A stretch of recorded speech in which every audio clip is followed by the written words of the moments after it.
We conclude the series of discussion with a story of the crowing of courage and adventure in a session titled The Atlantic Challenges. We host an adventurer, Andrea Venturini, to share his story about converting the Atlantic Ocean and the challenge of transcontinental flight. Please proceed, Mr. Andrea.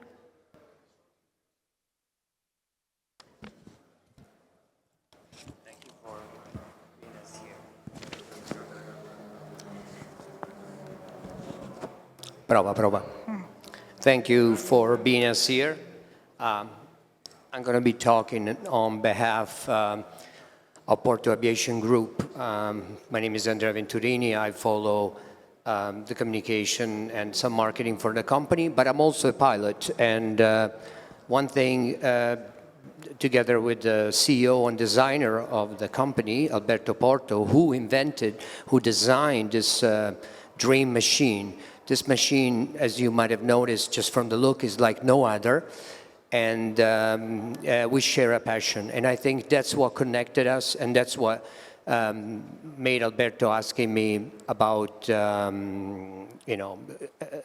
join him in this challenge. So we call this the challenge because there's no way that you can 100% be sure. Therefore, you're just going to make the best planning, have the machine that is capable, and work the plan and make sure that you will make everything the way it's supposed to do. And everything will go well. But there are some variables, which is the weather, a little bit of bureaucracy, that will make that. So we called it the challenge flight. And that, for this reason, I prepared a little clip. And if they can run the clip. Excuse me? On the screen, please. The little clip basically showed that we were supposed to do something that everybody said it was impossible, so we created a little video. We call it the teaser. It shows that we're going to try to do something people say is impossible, but we know we can do it, and the machine will perform, and we did it. So. At first, yes, you can play. So we started at Friedrichshafen. We announced that we were going to do this flight, and it was a challenge flight. The first thing that you have to choose is which kind of route. Everybody is capable of doing this flight, but they would have to stop either in Iceland or in Greenland. And for us was to show how the amazing efficiency of this airplane, it was to do the flight direct. And that's what everybody said that it was impossible. But Alberto designed a machine that is capable of doing things compared to the others at a much higher level. We truly believe that the reason Super Veloce, which is the most advanced one with the highest engine, with the most powerful engine, is the one that could do this flight because of his efficiency. Basically, we only left with 200 liters, a little bit more than 200 liters from Italy, and we didn't want to stop, as I said, in Iceland or Greenland. They can run the video now if they want the other video. So this is me and Alberto just after landing, and the video will show every phase. The first part, taking off from south of Milan, you would have to climb high and pass the Alps, which are the highest moment of the whole trip. There is the Matterhorn, there is the Mont Blanc, there is the Monte Rosa. So you would need oxygen. And that's part of the planning. So the planning has many, many phases in which everything has to be done correctly. And if you do everything correctly, the machine is capable of flying you at the highest safety. We took off, as I said, we crossed the Alps, and then we went towards Great Britain until we arrived in Stornoway. This is the Stornoway. You can play, yeah. Stornoway is the little island that we just found by chance, and that would be our departing point very early in the morning because, you know, another thing people don't know is that crossing the Atlantic, it's totally different if you cross it from east to west or west to east because the winds are only prevailing from America to Europe. So for us, we had to leave very, very early because we ended up flying for 11 and a half hours. And the route was straight. We did a little bit of a turn to the north because we know that there would be a cyclone, sort of a thunderstorm a little bit in the middle, and we try to avoid the thing that you have, your worst enemy in a trip like this is the wind. So you would choose an altitude that would allow you, but here again, against us was the bureaucracy. We had asked for 6 months, a special altitude, and at the end we could not really get it. So there was a compromise, and it worked. But for the speed, for the final result, if they would allow us to climb higher, it would have been much nicer. In this phase, it's interesting some of the little stories that people like to hear. For example, we're in the middle of the ocean. We lost contact with most of the people. And mentioning the ocean, Mr. Andrea, let me get you back, and thank you for this explanation. Mr. Andrea, take us back to the moment you decide to take on the Atlantic challenges. What sparked this bold pursuit? which spot?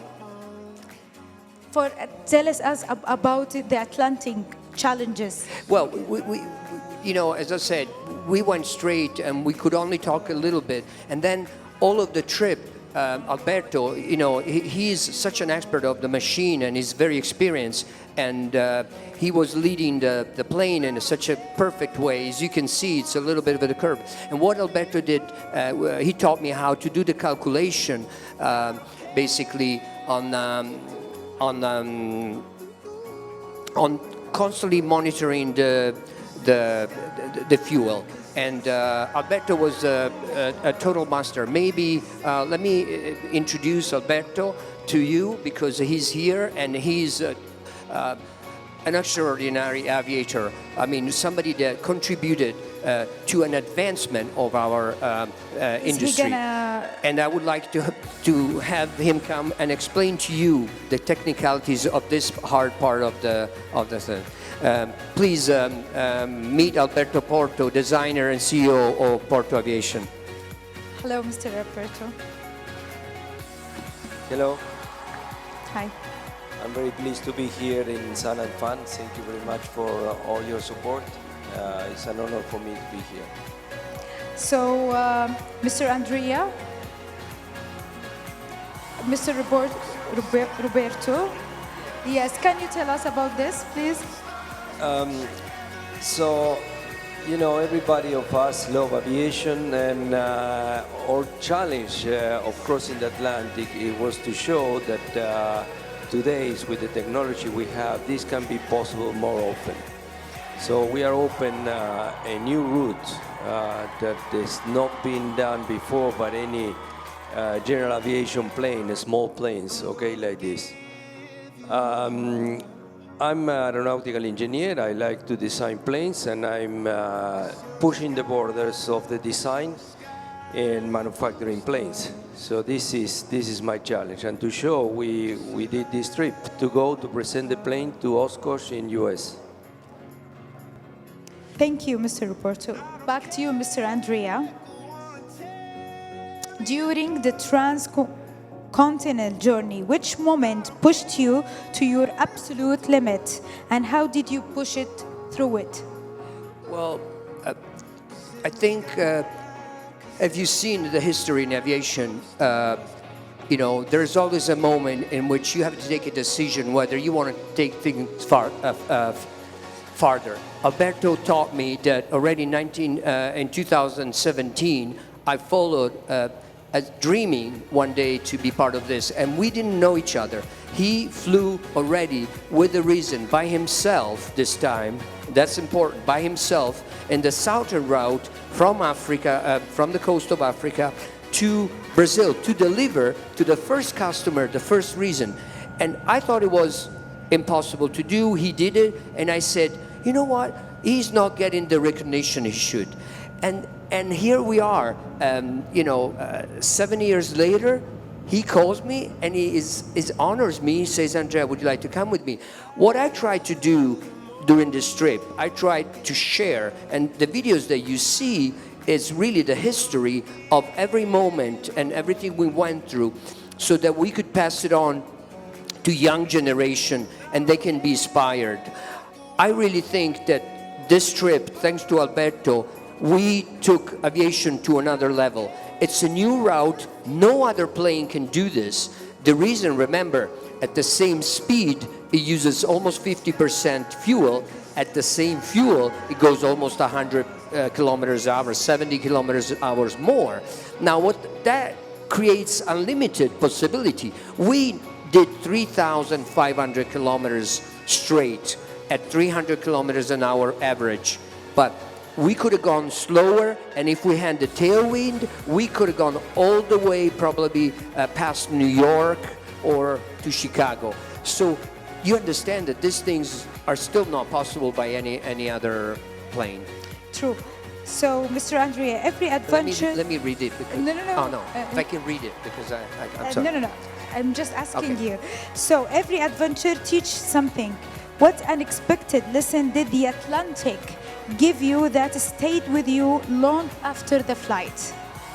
What changed me after? Yes, the Well, Atlantic. first of all, when you're alone and with Alberto, he really bound it. I felt very close to him, trust, but also I was impressed about the machine. I mean, I knew the machine, but in that moment, you really rely on the. There is one aspect of this kind of flight. We came here with Alberto. We came with two different reasons to be guest of His Royal Highness, and it's still long, but it's different because you do have points which you can rely on and you can go to. When you're in the middle, you don't, and therefore your mind has always to be focused on the next. On the next phase. We saw that we were running a little bit low of fuel, and Alberto decided to slow down. Alberto, tell us a little bit of the impact after this flight. What were your thoughts? Yeah, it's the good programming, okay? You need to be prepared yourself mentally. You need to be prepared yourself with the management of the fuel. This is the most important thing. So obviously, you cannot predict everything, and every time you can find new challenge. But when you afford something like this, you have always different plans. If this happens, what are you going to do? And you are prepared mentally to do next steps. Obviously, in the middle of Atlantic, at some point, we realized that we have lost in flight like 20 liters, 25 liters. So we were not having the fuel we're supposed to have. But because I know the plane, I was able to reduce the power in the area where I was having a little tailwind, because most of the time was front wind. So I reduced the power and I reduced the fuel consumption and stay there to save fuel for the next one. Obviously, arriving an hour later what we planned, then the wind was changing and it was more challenge also to arrive to the airport. But that's part of the management. Thank you, Mr. So consider the timing, Mr. Andrea. This is my last question for you. Your journey inspires many young adventurers. How do you hope your experience will influence the next generation to explore and aviators? This is the best question, I would say, because at the end, especially in my case, something strange happened. I started learning very late in my life. At 50 years old, I never been on a plane, and I started flying, and I never stopped. Alberto was the last phase of this part. So I always had a thought. I wished that somebody taught me how to fly earlier. So from now on, my mission is to spread the word, a little bit like His Royal Highness. He flew in the past a lot. He was lucky to fly on a jet, on an helicopter, and now he's willing to transmit this passion to the new generation. On my behalf, I started to contact schools, universities, technical schools, and I offer my experience. I love to tell a story and to transmit it to the younger generation. And I think once they see that it's easier than what they might think, they might get inspired. I fly a glider. Glider is the easiest way to step into aviation because it's cheaper. And so at the club, I invite a youngster. And another thing I do, I'm very lucky. I live in Tuscany, and I can attract people. So when I have a guest that they're just traveling, I take them flying. And that's another beauty of my my situation. Thank you so much, Mr. Andrea and Mr. Roberto, for this detailed information. Thank you so much. Thank I think you. it has been a great opportunity, great honor. Thank you. Our esteemed attendees, with this, we reach the conclusion of a Hangar Talks for General Aviation Air Show 2025, Sand and Fun. It has been 3 days full of strategic visions, inspiring stories, and deep knowledge. Do not miss following the rest of the air show events over the next 2 days, especially the attempt to break the Guinness World Records, embodying our ambitions that has no ceiling. We thank you for your presence and interaction, and we thank everyone who's contributed to ensuring these discussions over the 3 days. We hope that Hangar Talks have expanded your knowledge and inspired your creativity. Until we meet again next year, the sky is no longer the limit. Assalamu alaikum wa rahmatullahi wa barakatuh.